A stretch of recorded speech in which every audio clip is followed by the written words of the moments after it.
আসসালামু আলাইকুম।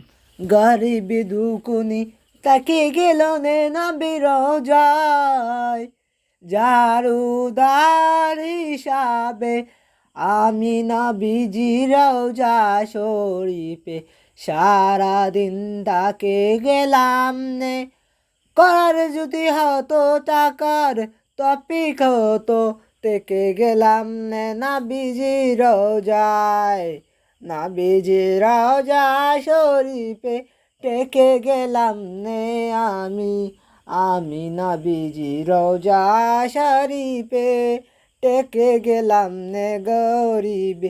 আমার স্বপ্ন কি লক্ষ্যে মায়ের সন্তানের স্বপ্ন যদি পূরণ হতো, পূরণ যদি হতো ধন্য হয়ে গেল নে। আসসালামু আলাইকুম রহমতুল্লাহি ওয়া বারাকাতুহু। আমার চ্যানেলটা